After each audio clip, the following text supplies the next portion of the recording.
Hey there. Tonight the journey takes us back to medieval Europe, to a world where the vast majority of people were bound to the land they worked, where freedom was a privilege reserved for the few, where daily life was an endless cycle of backbreaking labour and grinding poverty that most people today can barely imagine. The medieval serf, tied to the soil from birth to death,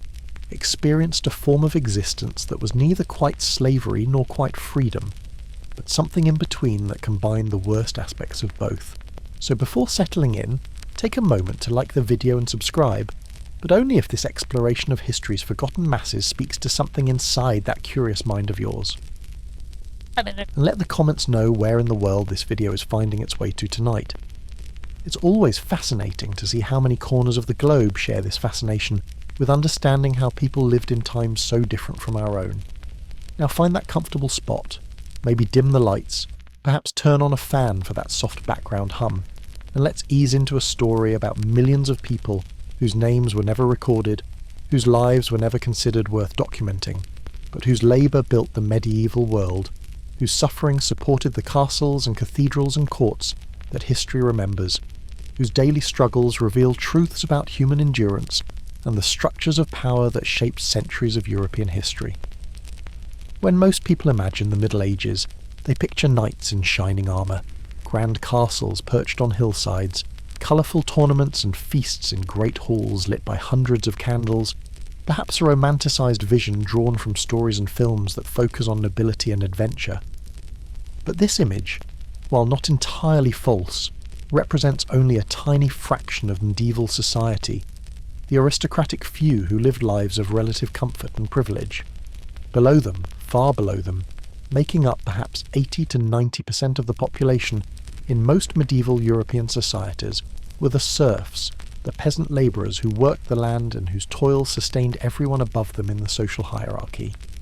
These were people who owned nothing, not even their own labour, not even the right to leave the place where they were born, who were legally bound to the land they worked, and to the lord who controlled that land, who had almost no legal rights and no real hope of improving their circumstances, whose lives were circumscribed by obligations and restrictions that touched every aspect of existence from birth to death, and even beyond, since the lord often claimed fees even for a serf's burial. The medieval serf was not technically a slave, a distinction that medieval legal theorists and church officials were careful to maintain, arguing that serfs were Christians with souls, and therefore could not be treated exactly as property in the way that slaves in ancient Rome or elsewhere had been. But this legal distinction, while meaningful in theory, often meant little in practice, as serfs could be bought and sold along with the land, could not leave without permission, could not marry without the lord's consent, had their movements restricted and their labour commanded, and could be punished by the lord for disobedience or failure to meet obligations, with little recourse to any higher authority. The condition of serfdom was hereditary, passed from parents to children through generations, creating family lines that remained bound to the same land and the same lordly families for centuries, trapped in a system that seemed as permanent and unchangeable as the seasons themselves, as fixed as the position of the stars, as inevitable as sunrise and sunset. A child born to serf parents was a serf from the moment of birth, their future determined not by their potential or their choices, but by the simple accident of their parentage, their life's path set before they could walk or talk or understand what it meant to be bound to the soil their ancestors had worked for as long as anyone could remember. The origins of medieval serfdom lay in the collapse of the Western Roman Empire, and the centuries of instability and insecurity that followed, a period when centralised authority broke down, when long-distance trade declined, when literacy became rare outside church institutions, when the complex administrative structures of Roman governance gave way to much more localised personal relationships of power and dependence. In this environment of constant threat, whether from Viking raids, Magyar invasions, Islamic expansion, or simply the warfare between rival lords and kings, ordinary people desperately needed protection that they could no longer rely on distant rulers to provide. The feudal system that developed, with its hierarchy of lords and vassals, its elaborate network of personal obligations and mutual responsibilities, provided a structure for organising society, and particularly for organising military defence, ensuring that enough armed warriors could be supported to provide protection for territories and populations. But this protection came at a cost, and that cost was borne primarily by the peasant labourers at the bottom of the social pyramid, who traded their freedom and their labour for the promise of security, accepting conditions that bound them and their descendants in exchange for being allowed to farm land and for receiving at least theoretical protection from the lord whose land they worked. Over generations, these arrangements hardened into custom and then into law, creating a system where most people were born into serfdom and died in serfdom, where social mobility was virtually non-existent, where the idea that a person might improve their station in life was so foreign as to be almost unthinkable. The daily reality of serf life revolved entirely around agricultural labour, the endless cycle of planting and tending and harvesting crops that fed medieval society, work that was backbreaking and exhausting, that demanded long hours during growing season, that required intense physical effort, often with inadequate food and rest to sustain it. A serf's day began at dawn, or sometimes even before dawn during the busier seasons, not because the serf chose to rise early, but because the work demanded it, because crops needed tending, because the lord's fields had to be worked before the serf could attend to the small plot of land allocated for the serf family's own use, because there were never enough hours in the day to complete all the tasks that survival required. The first challenge was simply getting up, rising from whatever uncomfortable sleeping arrangement the family used, whether a straw mattress shared by multiple people, or simply straw spread on the dirt floor, or in the poorest cases just the floor itself with perhaps some old rags for minimal cushioning, getting up after insufficient sleep in a cold, dark, smoky hut, bodies already aching from yesterday's labour, knowing that today would bring more of the same, an endless repetition of physical toil that wore down bodies and spirits with relentless consistency. There was no coffee or tea to help with waking, no hot shower to ease stiff muscles, no breakfast waiting except perhaps some leftover bread from the previous day, hard and stale, washed down with water or weak ale if the family was fortunate enough to have any, just the immediate necessity of getting to work because the lord, steward or bailiff would be checking, would be noting who showed up and who was shirking, would be ready to impose fines or punishment on anyone who failed to meet their obligations.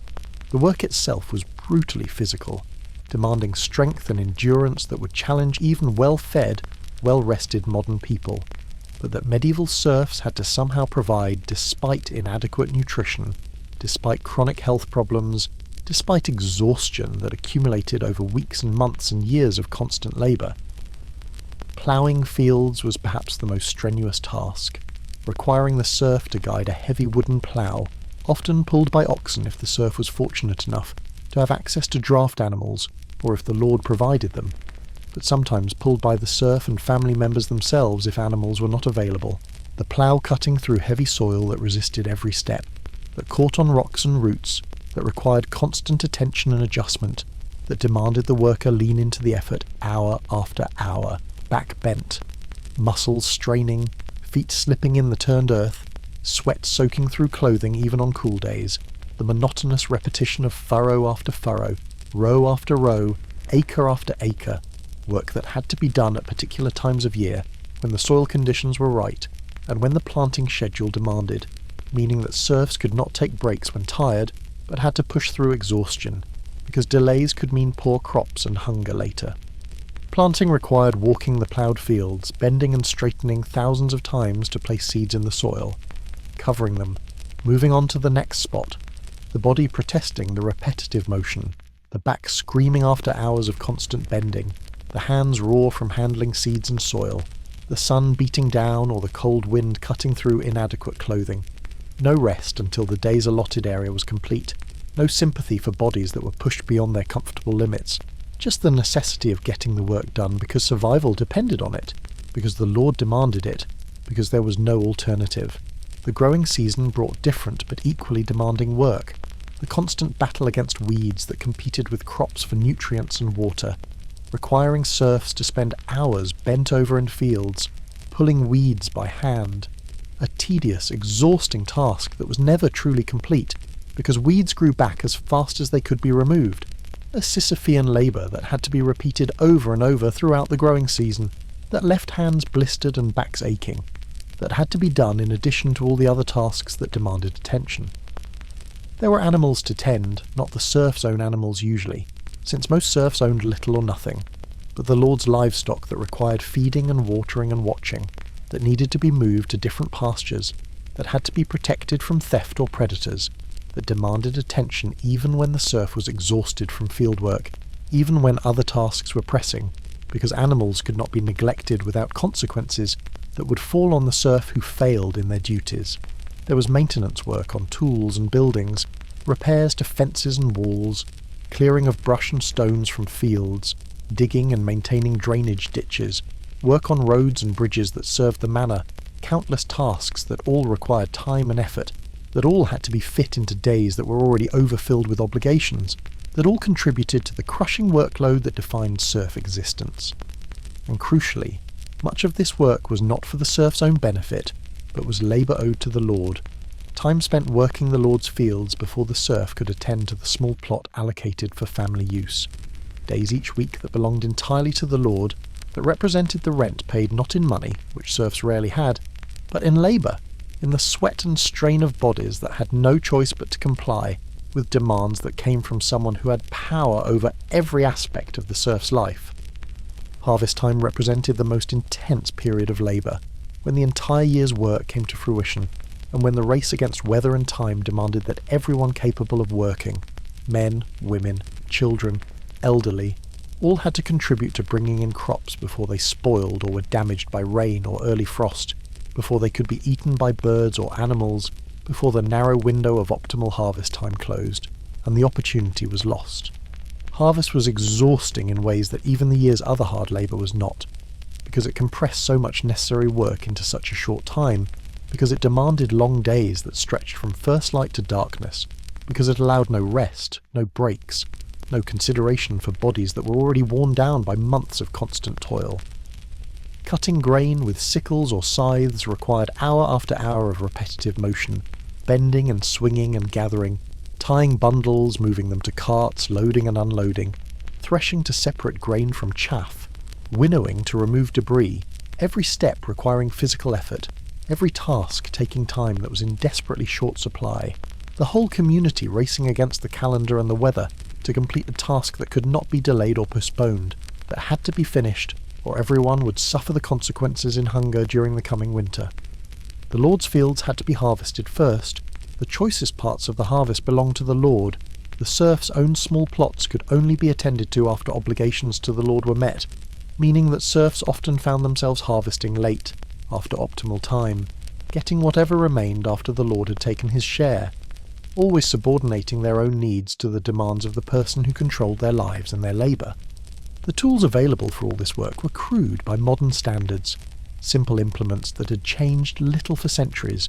that were worn and often damaged, that had to be shared among multiple families, that broke at inconvenient times and could not be easily replaced. Ploughs were heavy wooden contraptions with iron tips if the serf was fortunate, but often just hardened wood that dulled quickly and needed constant sharpening or replacement, that caught on obstacles and broke regularly, that represented such valuable items that losing or damaging one could be a serious crisis. Sickles and scythes for harvesting were precious tools, carefully maintained because there was no money to buy replacements, passed down through families shared and borrowed. Their loss or breakage a minor catastrophe that could significantly impact a family's ability to harvest their crops in time. Hoes and spades for digging and cultivation were simple but essential, worn smooth by years of use, their handles replaced multiple times, their blades resharpened over and over until they were barely functional, used until they literally fell apart and could not be repaired anymore. At which point the serf faced the difficult challenge of obtaining a replacement without money to purchase one, and without time to make one, since tool-making required skills and materials that not everyone had access to. The poverty of serfs extended even to these most basic necessities, the implements of production that made survival possible, so that even having adequate tools to do the work demanded of them was not something serfs could take for granted, but was itself a challenge that added to all the other challenges of daily existence. The housing that serfs occupied reflected their poverty and their lack of resources in ways that made every day more difficult, and every night less restful than it should have been. Shelter that barely deserved the name, that provided minimal protection from weather and almost no comfort. The typical serf dwelling was a small one-room structure, perhaps 12 to 15 feet on a side if the family was typical, maybe slightly larger if the family was bigger or slightly better off, constructed from whatever materials were locally available and could be obtained without money, usually some combination of wood framing, wattle and daub walls, and a thatched roof that leaked regularly and needed constant maintenance.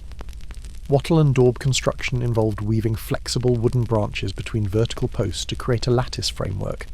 then daubing this framework with a mixture of clay, mud, straw and animal dung to create solid walls,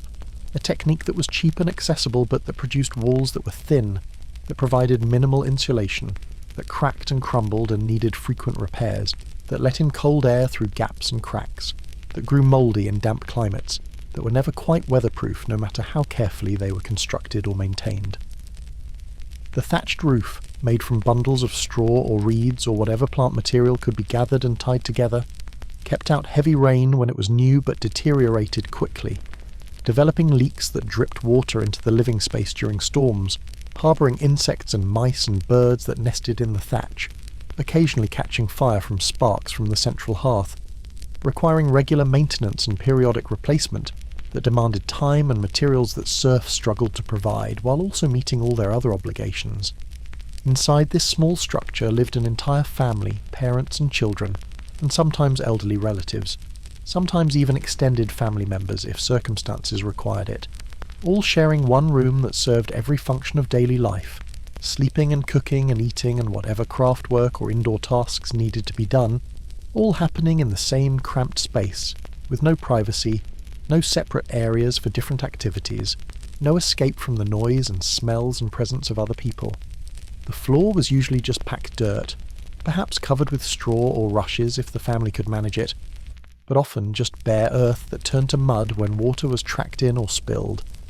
That was impossible to keep clean, that bred fleas and other parasites, that contributed to the general unhealthiness of the living environment, but that the family had no resources to improve, accepting dirt floors as an unchangeable fact of life, as just one more hardship among many that defined their daily existence. Furniture was minimal or non-existent, perhaps a rough table and benches if the family was relatively well off, but often just stumps or logs for sitting. Perhaps some shelves on walls for storing the few possessions the family owned. Sleeping arrangements that consisted of straw mattresses or just piles of straw on the floor, shared by multiple people, because there wasn't space for separate beds even if the family could have afforded to make them. Everyone sleeping together for warmth as much as for space efficiency,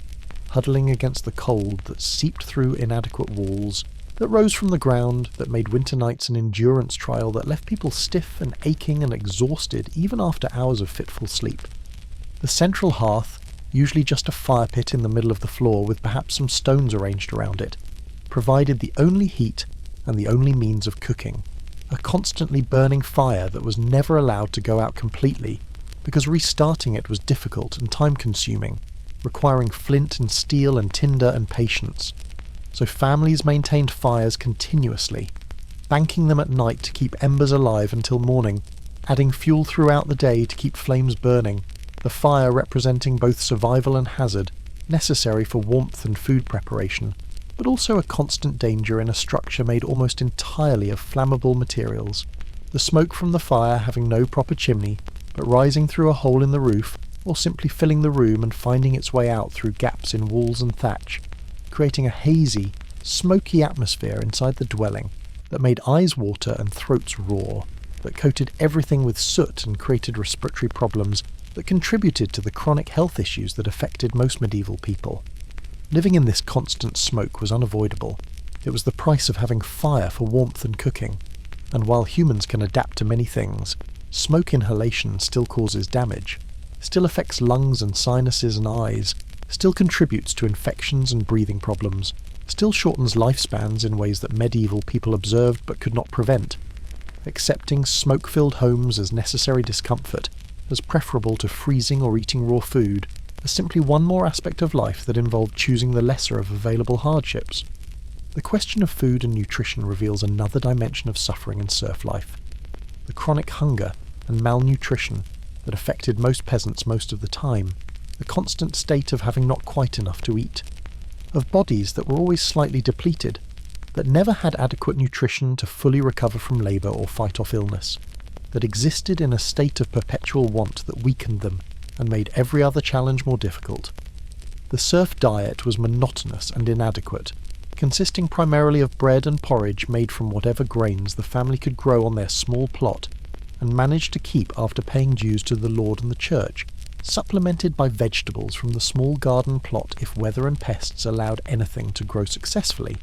occasionally enriched with a bit of cheese or eggs if the family managed to keep a few chickens, almost never including meat except perhaps on major feast days, or when an animal died and had to be consumed quickly before it spoiled, since there was no refrigeration and preservation methods were limited to salting or smoking, techniques that required salt which was expensive and not always available to the poorest peasants. Bread was the staple, the foundation of every meal when there was a meal. But medieval peasant bread was nothing like modern bread. It was dense and heavy, made from coarse flour that often included ground peas or beans to stretch limited grain supplies, sometimes contaminated with ergot or other fungal growths that caused illness, baked into loaves that were hard and required strong teeth to chew, that provided calories but often little in the way of complete nutrition, that filled bellies without truly satisfying hunger, or providing the nutrients needed for health and growth and recovery from constant physical labour. Porridge, made by boiling grain in water until it formed a thick paste, appeared at countless meals, perhaps flavoured with whatever vegetables or herbs were available, perhaps with a bit of fat if the family had any, but often just grain and water, a filling but unexciting food that kept people alive without providing much pleasure or variety, that represented the reality of peasant eating where food was fuel, not enjoyment, where meals were about survival rather than taste or satisfaction, where the idea of eating for pleasure rather than necessity would have seemed bizarre, an incomprehensible luxury that only the wealthy could consider. Vegetables from the garden, cabbage and onions and beans and turnips and whatever else would grow in local conditions with minimal care, provided some variety and some additional nutrients, sources of vitamins that prevented the worst nutritional deficiency diseases, but that still left diets incomplete, lacking in the proteins and fats and diverse nutrients that human bodies need for optimal function, leaving people chronically malnourished even when they were not actually starving, creating populations that were smaller and weaker than properly nourished humans would be, that were more susceptible to disease, that aged more quickly, that simply did not thrive in the way that adequate nutrition would have allowed. Children especially suffered from inadequate nutrition, growing more slowly than their genetic potential would allow, developing bodies that were stunted and weak, suffering from diseases that better nutrition might have prevented, facing challenges that affected them throughout their lives, the effects of childhood malnutrition creating adults who were less capable, less healthy, less able to withstand the demands that would be placed on them, perpetuating cycles of poverty and weakness across generations. Hunger was a constant companion for most serfs, not the acute starvation that kills quickly, though that certainly happened during famines, but the chronic gnawing hunger of never quite having enough, of feeling empty even after eating, of bodies that craved food because they needed more nutrients than they were receiving, of children who went to bed hungry and woke up hungry, and spent their days hungry, growing accustomed to the feeling as normal, as simply how life felt, not understanding that other people in their same world, the nobles in the manor house, the wealthy merchants in towns, ate until they were satisfied and then ate more because the food tasted good, that some people actually had more food than they needed while serfs struggled to find enough to keep themselves and their families alive. The gap between rich and poor in medieval society was visible in many ways, but perhaps nowhere more starkly than in the difference between the groaning feast tables of the aristocracy and the sparse meals of the peasantry, between people who worried about eating too much and people who never had the opportunity to experience satiation, between bodies that were well nourished and robust and bodies that were thin and weak from chronic deprivation, a divide that reflected the fundamental structure of medieval society, where the many laboured so that the few could live in comfort, where the production of peasants flowed upward to support lifestyles of luxury that were built entirely on the backs of people who barely survived despite their constant toil. Seasonal variations added another layer of challenge to serf nutrition, the way that food availability changed through the year, that what was already inadequate became even more scarce during the late winter and early spring, the hungry months when stored food from the previous harvest was running low or running out entirely, when the new crops were not yet ready, when animals were thin from winter and not producing much milk, when even the small amount of food that had sustained the family through autumn and early winter dwindled to almost nothing, forcing people to eat things they would normally avoid, seed grain that was supposed to be saved for planting, animal feed that was meant for livestock, plants and roots and bark that provided something to chew and swallow, even if they provided little nutrition.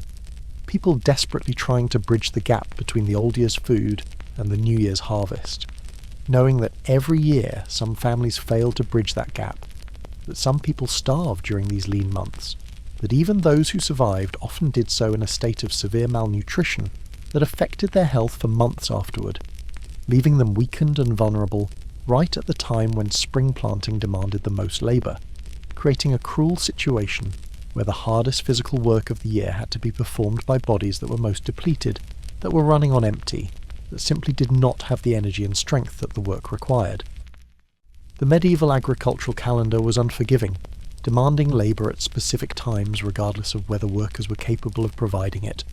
forcing serfs to somehow find the strength to plough and plant even when they were weak from hunger, to work through exhaustion and depletion because there was no alternative, because planting had to happen when seasonal timing dictated, or there would be no harvest later, creating a system where human suffering was built into the basic cycle of survival, where the structure of agricultural life itself guaranteed that every spring would bring renewed hardship, renewed hunger, renewed demands on bodies that were already pushed beyond their limits. The legal and social position of serfs created a framework of restrictions and obligations that touched every aspect of life, that limited choices and opportunities in ways that made improvement essentially impossible, that trapped people in poverty and dependence across generations with no real hope of escape. Serfs were not free to leave the land they were born on.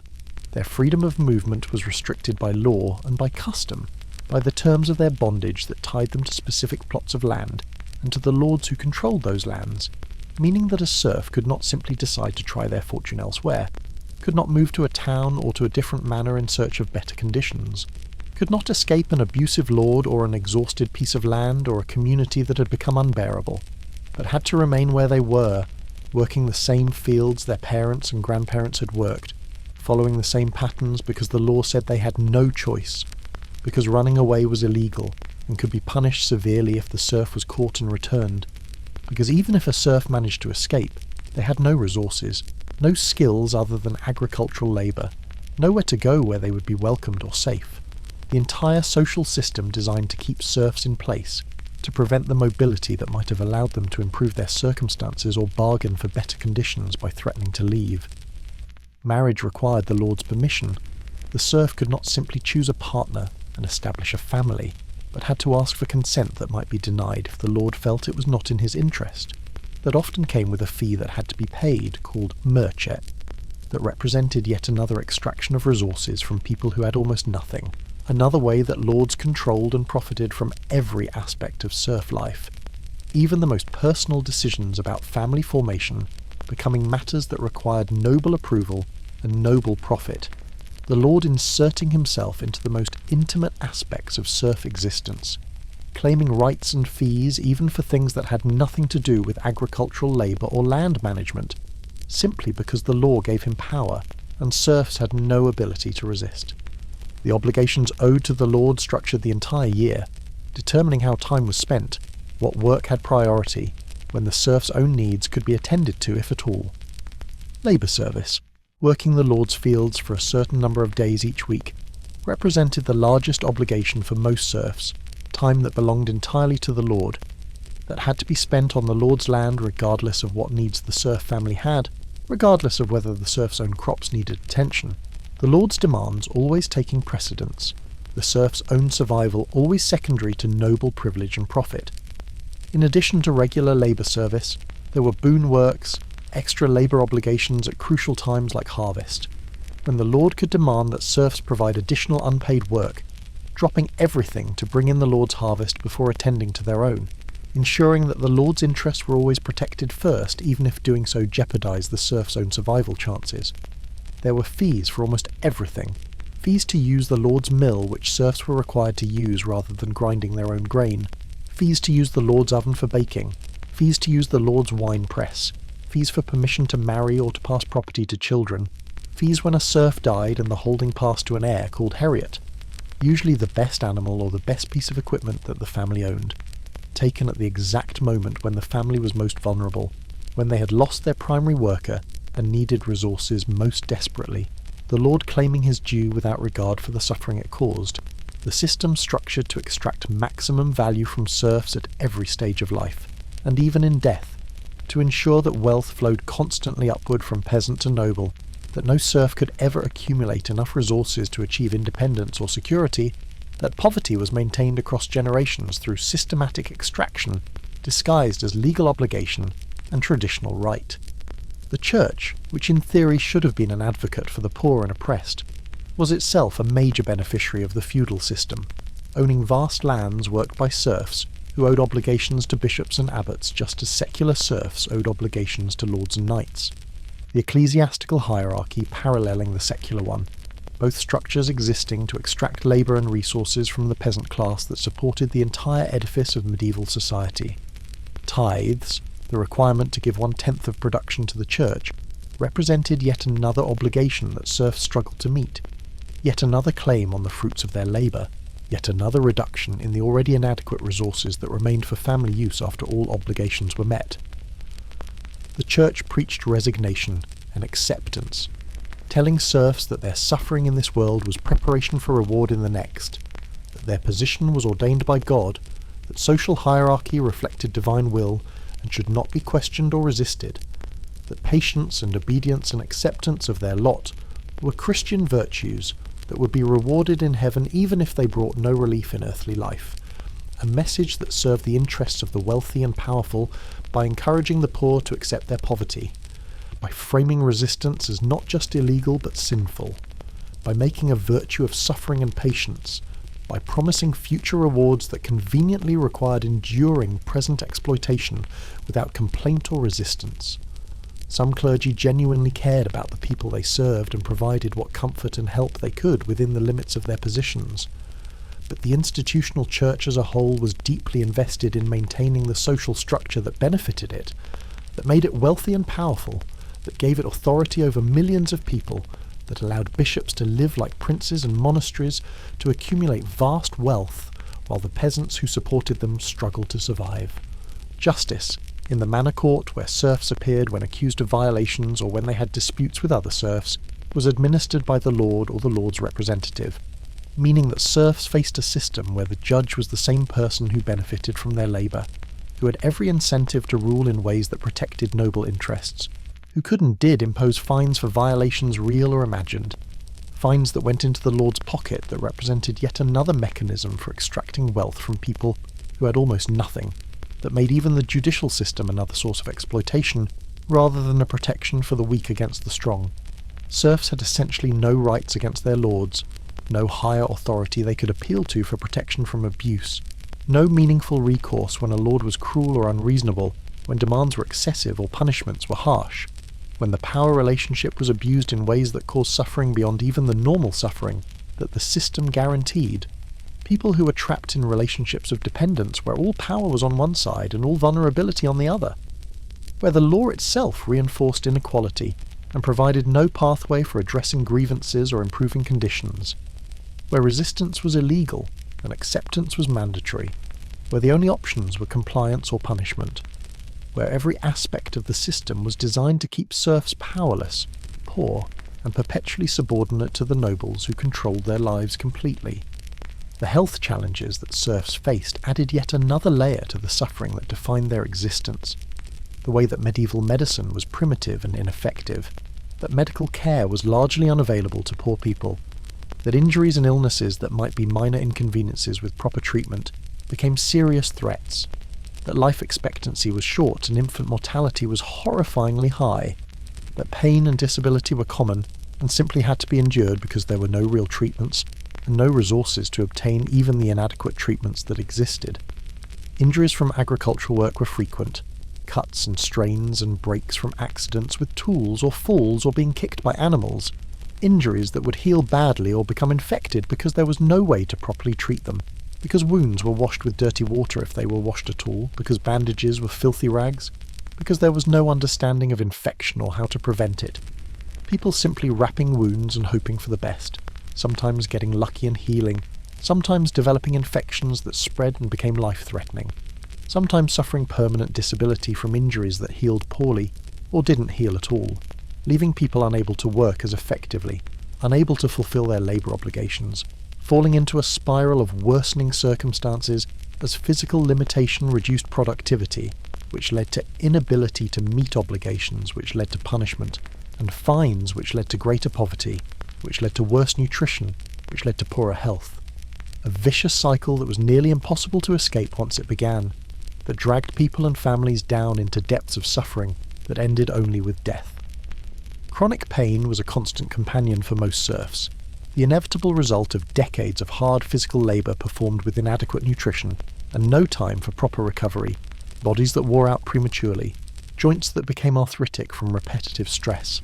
backs that were permanently damaged from constant bending and lifting, hands that were twisted and scarred from years of hard manual labour, teeth that rotted and abscessed from poor diet and complete lack of dental care, the accumulated damage of a hard life visible in every elderly serf, in bodies that were bent and broken long before modern people would consider themselves old, in people who were in their 40s looking and functioning like people decades older, their bodies aged prematurely by constant stress and inadequate care, by suffering that had been endured without relief for so long that it became simply part of existence. Normalised pain that was just how life felt after years of the life that serfs were forced to live. The lack of medical care meant that conditions that might be easily treated today simply had to be endured. Dental pain from abscessed teeth that would throb for weeks or months until the tooth finally fell out or broke. Arthritis that made movement increasingly difficult, but that had no treatment beyond trying to keep moving despite the pain. Chronic conditions like hernias from heavy lifting that caused constant discomfort and limitation, but that could not be repaired. Ailments and injuries that accumulated over a lifetime of hard labour and inadequate care, leaving most serfs dealing with multiple chronic problems simultaneously, each one adding to the others, each one making life more difficult, each one another weight added to the burden that was already almost too heavy to bear. Infectious diseases swept through medieval communities with regularity, taking heavy tolls especially among the young and the elderly, and the already weakened. Illness that spread quickly in communities where people lived in close quarters, where hygiene was poor because there were no resources for maintaining it, where contaminated water and food were common, where understanding of disease transmission was non-existent and people did not know to isolate the sick or take precautions that might have limited spread, diseases that modern people have forgotten because vaccines and antibiotics have made them rare or eliminated them entirely, but that were regular visitors in medieval communities, taking children and adults seemingly at random, creating grief and fear and a sense of helplessness in populations that could do nothing except pray and hope and bury their dead. The Black Death, the plague pandemic that struck Europe in the mid-14th century, represented the most dramatic example, perhaps killing 1/3 to 1/2 of Europe's population in just a few years, devastating communities and disrupting society in ways that took generations to recover from. A catastrophe that affected everyone, but that struck serfs particularly hard because their poverty and malnutrition and poor living conditions made them more vulnerable, because they could not flee to isolated country estates the way wealthy people sometimes could, because they simply had to remain in their villages and hope they would be spared while the disease worked its way through the community, taking some and leaving others, killing with a seeming randomness that medieval people interpreted as divine judgment, but that modern science understands as the complex interaction of exposure and immune response and chance. An interaction that favoured the wealthy and well-fed and punished the poor and malnourished, that cleared communities of people who had lived there for generations, that left empty holdings and abandoned fields, that created a labour shortage that, ironically, eventually led to improvements in conditions for surviving serfs, as lords competed for scarce workers and were forced to offer better terms. The catastrophe of the plague bringing about changes that generations of ordinary suffering had never achieved. Social transformation emerging from disaster in ways that suggest how resistant to change the feudal system was under normal circumstances, how thoroughly it was designed to maintain itself and resist any improvement in conditions for the people at the bottom. The psychological and emotional toll of serf life is harder to document, because serfs left almost no written records. their experiences recorded, if at all, by people from other classes who did not understand or care about the inner lives of peasants, who saw serfs as simple people without complex emotions or thoughts, as something closer to animals than to the fully human aristocrats who wrote the histories and chronicles that survived, a dehumanization that was convenient for people benefiting from exploitation, that made it easier to extract labour and impose suffering if serfs could be seen as somehow less than fully human, as not capable of the same depth of feeling or thought as nobles, as naturally suited for labour and hardship in ways that made their suffering seem less problematic, less worth worrying about or trying to address. But serfs were fully human. They felt everything that any human feels. They experienced grief and loss and fear and anger and frustration. They loved their children and mourned. When children died in the horrifyingly high numbers that infant mortality ensured, they felt the weight of endless toil and perpetual poverty. They endured the humiliation of powerlessness and the degradation of being treated as property or as less than fully human. They bore psychological burdens that were as real and as heavy as the physical burdens that broke down their bodies, suffering that was invisible to the chroniclers who recorded noble deeds, but that was no less real for being unrecorded, experiences of despair and hopelessness and resignation that must have been nearly universal among people trapped in a system that offered no hope of improvement, no prospect of anything better, nothing to look forward to except more of the same back-breaking toil and grinding poverty until death finally brought relief. The few glimpses we have into serf emotional life, from the occasional manorial court records that recorded their words, from the brief moments when peasant voices appear in historical records, usually because they were involved in disputes or violations that came before courts, suggest people who were shrewd and calculating within the narrow options available to them, who understood the system that oppressed them, even if they lacked the power to change it, who tried to work within the rules to protect themselves and their families as much as possible, who resisted when they could in small ways, withholding labour when they thought they could get away with it, claiming rights and privileges that might not exist but that they hoped to establish through assertion, engaging in the everyday resistance of the powerless, the small acts of defiance that did not challenge the system directly, but that tried to carve out tiny spaces of autonomy and dignity within structures designed to eliminate both. These were not simple people. They were human beings navigating complex and oppressive circumstances with whatever tools they had available, showing resilience and intelligence and adaptability even in situations that seemed designed to crush all three, maintaining humanity and family bonds and community connections despite everything arrayed against them, somehow finding meaning and moments of joy even in lives that were overwhelmingly dominated by suffering and toil, a testament to the human capacity to endure and to adapt, and to find reasons to continue even when rational calculation would suggest that giving up would be easier, that persistence offered little reward, that hope was unreasonable given the circumstances, yet somehow people persisted, continued, hoped, loved, lived as fully as they could within constraints that limited them at every turn, that denied them almost everything except the bare minimum needed for survival and reproduction, that treated them as resources to be exploited rather than as people with inherent dignity and worth. The rare moments of respite in serf life, the holy days when work was not required, the festivals and celebrations that punctuated the calendar, the brief periods when labour obligations were suspended and people could focus on community and family and rest. These moments were precious exactly because they were so rare, because they represented temporary relief from the endless grind, brief breathing spaces in lives that were otherwise completely consumed by toil and obligation and suffering. The church calendar provided the main structure for these breaks, Sundays when work was supposed to cease, major holy days that were celebrated with special foods if the family could manage them, with community gatherings, with religious services that provided at least the promise of meaning and hope, in lives that offered little of either in worldly terms, feast days that marked the turning of seasons and the important moments in the Christian calendar, days when even serfs were supposed to rest and celebrate, when the obligations that structured every other day were temporarily lifted, when something other than work was allowed to occupy time and attention. These days were important psychologically as much as physically. They provided something to look forward to, breaks in monotony that made the endless cycle of labour slightly more bearable, opportunities for community celebration that reinforced social bonds and provided shared experiences of joy, or at least of relief,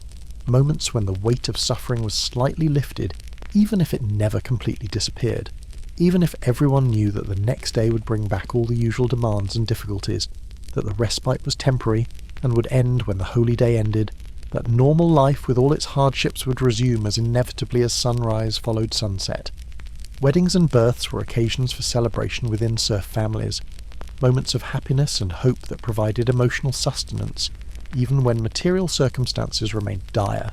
events that marked important transitions and that brought families and communities together, that created bonds and renewed connections, that reminded people of reasons for continuing, for enduring, for making the struggle worthwhile by thinking about children and future generations even when the present offered little reason for optimism. The fact that infant mortality was so high, that many children died before reaching adulthood, that parents could expect to lose multiple children during their lifetimes. This terrible reality created a background of grief that shadowed even happy moments, that meant joy was always tinged with fear and loss, that celebrations were haunted by awareness of how fragile life was, how quickly happiness could turn to sorrow, how little control people had over their own fates, or the fates of those they loved most, the precariousness of existence colouring every experience, making even happy moments bittersweet because everyone knew how easily they could be taken away, how little security existed for people whose margin for error was essentially zero, who had no cushion of resources to fall back on, who lived constantly on the edge of catastrophe knowing that a bad harvest or a serious illness or an abusive lord could push them over that edge into disaster. The occasional success, a year when the harvest was good and there was enough food not just to survive but to eat well for a while, a period when the lord was reasonable and demands were not excessive, a time when the family was healthy and everyone could work and conditions were as good as they could reasonably hope for. These moments were treasured because they were so rare, because they represented the best that serf life could offer, fleeting periods when survival didn't require quite as much desperate struggle, when there was enough food and enough rest and few enough disasters that life felt almost manageable, almost bearable, hope flickering briefly that maybe things could continue like this, that maybe this was the beginning of lasting improvement, hope that was usually dashed by the next bad harvest, or the next illness, or the next arbitrary demand from the Lord, but that provided motivation to continue, to keep trying, to believe that better times might return even if they never lasted, that persistence might eventually be rewarded even when evidence suggested otherwise, that giving up was not an option, because there was nowhere to go and nothing else to do except keep struggling and hope. Somehow circumstances would improve, or at least not get worse, a modest ambition perhaps, but one that absorbed all the energy and determination that serfs could muster, using everything they had just to maintain their position, just to survive, just to make it through another day and another season and another year in hopes that eventually something would change, that the endless cycle of toil and suffering would somehow be broken, that their children, if not themselves, might find something better, might escape the trap that held entire communities in perpetual poverty and subordination, across generations that numbered in the hundreds of years. The institution of serfdom varied somewhat across different parts of Europe and evolved over the centuries, with conditions being harsher in some places and times than in others, with some lords being more reasonable or more cruel than others, with local customs modifying the basic feudal structure in ways that created regional variations, so that generalizing about all serfs in all places and all times requires acknowledging that the system was not absolutely uniform, that there were degrees of suffering within the overall pattern of exploitation, that some serfs were relatively fortunate compared to others, even though all were trapped in fundamentally oppressive conditions, that the worst experiences of the most oppressed serfs were more terrible than average, while the best experiences of the most fortunate serfs were still characterized by poverty and hard labor and limited freedom, the variations occurring within a framework that was overall characterized by inequality and exploitation, by the systematic extraction of wealth and labor from the many to benefit the few, by social structures that denied most people any real opportunity to improve their circumstances or achieve security or live lives that were not dominated by toil and want. In Eastern Europe, particularly in Russia and the lands that would become Poland and Prussia, serfdom actually intensified in the early modern period, even as it was declining in Western Europe,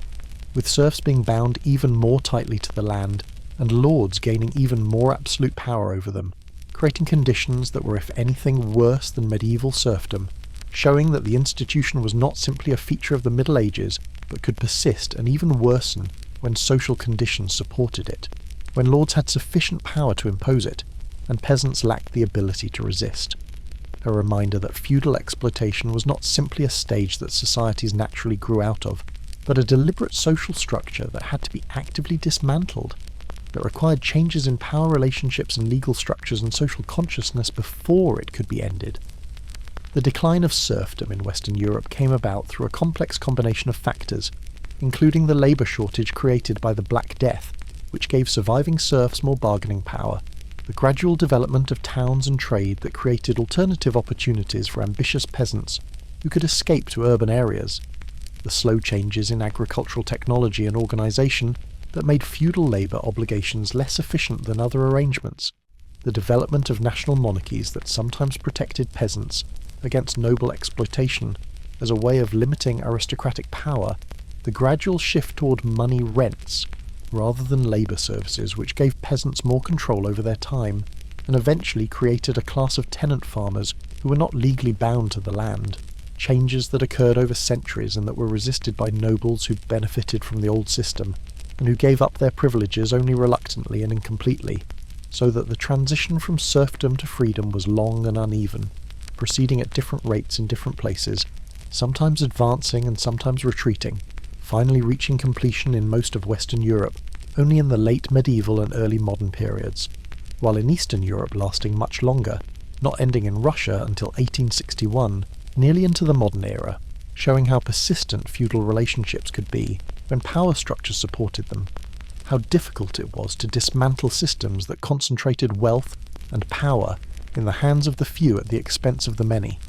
How long injustice could persist when those who benefited from it had the power to maintain it, and those who suffered from it lacked the power to change it. A sobering reminder that social progress is neither automatic nor irreversible, that better conditions have to be fought for and defended, that the tendency of power to concentrate and exploit is a constant threat that requires constant vigilance and resistance.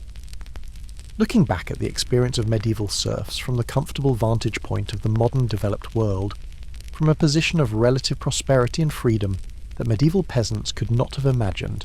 it's difficult to fully comprehend the scale and the persistence of the suffering that characterized their lives, the way that hardship was not occasional or temporary but constant and pervasive, built into every aspect of existence, how people lived entire lives and raised children and maintained communities while enduring conditions that would seem unbearable to modern sensibilities, how somehow human spirit and human community persisted in circumstances designed to crush both, how love and humour and small joys survived in the cracks between endless obligations and constant toil, how people found meaning and purpose even when their lives offered so little reward in material terms, so little freedom in legal terms, so little hope in practical terms, yet somehow continued, somehow persisted, somehow built families and communities and maintained traditions and passed on knowledge and skills to the next generation despite everything arrayed against them, showing a kind of resilience that commands respect even while inspiring horror at the system that made such resilience necessary, at the social structures that deliberately imposed such suffering, that extracted such a brutal price from the many to benefit the few, that treated human beings as resources to be exploited rather than as individuals with inherent worth and dignity deserving of respect and decent treatment. The suffering of medieval serfs was not natural or inevitable. It was the result of deliberate social choices, of legal structures that enforced inequality, of power relationships that concentrated wealth and privilege in aristocratic hands while leaving the vast majority in poverty and bondage, of a system that was designed to work exactly as it did, that functioned to transfer wealth upward from peasant to noble, that was maintained through law and custom and religion and violence, that benefited some people enormously while crushing others under burdens that shortened lives and limited opportunities and denied basic freedoms, that was ultimately unsustainable and that eventually gave way to other social arrangements, but only after persisting for centuries, after countless generations lived and died in bondage, after millions of people endured lives of toil and want that seem almost incomprehensible from our modern perspective, but that were the daily reality for most people in medieval Europe, the foundation upon which castles and cathedrals and courts were built, the invisible support structure that made medieval civilization possible, but whose cost was borne by people whose names were never recorded, whose stories were never told, whose suffering was considered unremarkable, simply the natural order of things, the way the world worked, unchangeable and perhaps even divinely ordained, a system that seemed as permanent as the stars to people living within it. But that was actually just one phase in human social organisation, eventually passing into history, leaving behind lessons about power and exploitation and human endurance that remain relevant even now, centuries after the last serfs were finally freed from the bonds that had held their ancestors for so many long and difficult generations.